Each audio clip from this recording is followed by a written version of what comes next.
So everything that we do in schools, it's basically a big science experiment, right? So just like, did you ever do a science project in like 6th or 7th grade? Yeah. You know, the poster where you have so you have your hypothesis and then your test and your control group and what you think your outcomes are going to be, and then the actual experiment itself. So that's what we do. It's basically the same format.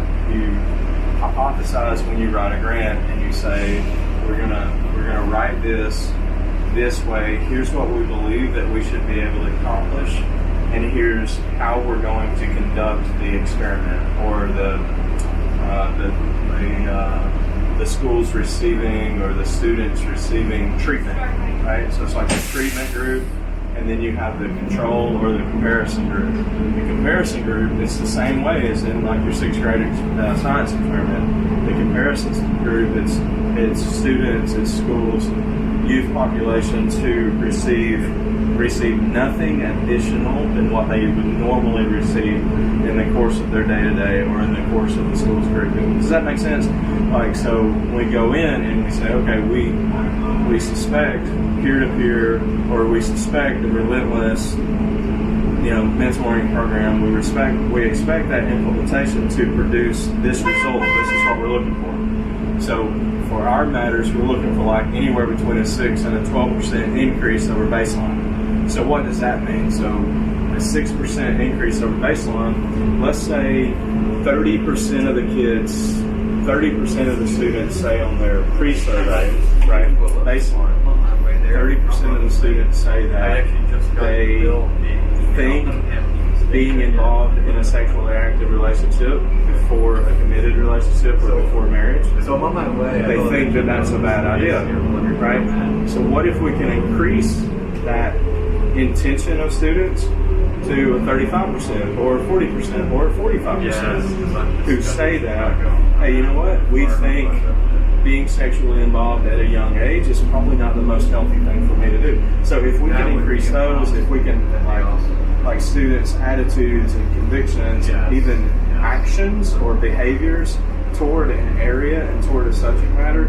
if we could increase those in the right area or decrease those in some of those areas, does that make sense? If you can do that, then you can show that your methodology works, or you can show that your science experiment in 6th grade, the volcano actually will blow up, right?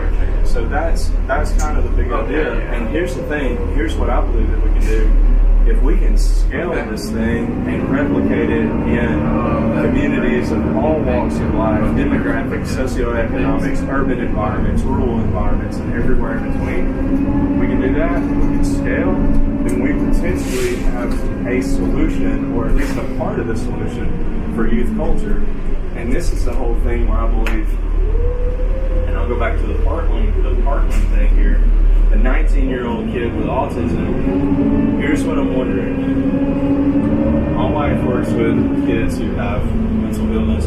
Your sister Welcome does. to the Chicago Midway Airport. If we can For your create safety and those around you, we ask those customers standing to please hold on to the overhead rail until the bus comes to a complete stop. We will be arriving at the Midway Rental Car Center in approximately 5 minutes. If you have any questions or require assistance, please ask your bus driver. What if when that young man's adopted mom died, at Thanksgiving time, what if there would have been a group of people around him? What if there would have been a peer base around him who would have said, hey, you know what, man, how's it going? Or, how are you doing? I can relate to what you're going through, or I can't relate to what you're going through. Then what if he would have had that support around him, right? When his girlfriend breaks up with him like a month later or a month and a half later or whatever that timeline is, what if the dude would have had somebody around him instead of, the guy was, what do we know? The guy was made fun of and picked on, the guy was bullied, the guy was an outcast, the guy was socially awkward and socially unacceptable.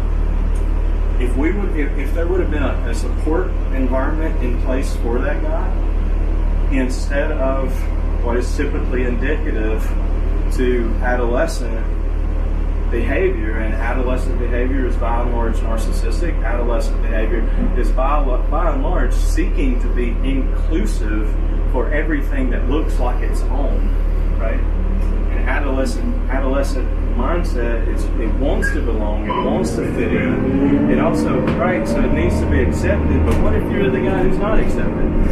Then what do you do? What if you're the guy who's posting stuff like you posted on a social? You're the outcast. You're the awkward one. What if, by the way, you have some sort of mental illness where you have no idea how to process the world around you? You do. So I actually believe what we're onto right now, I believe what we're stumbling onto is a solution, or at least part of the solution. I believe what we're doing is at least part of the solution for those issues, for those things.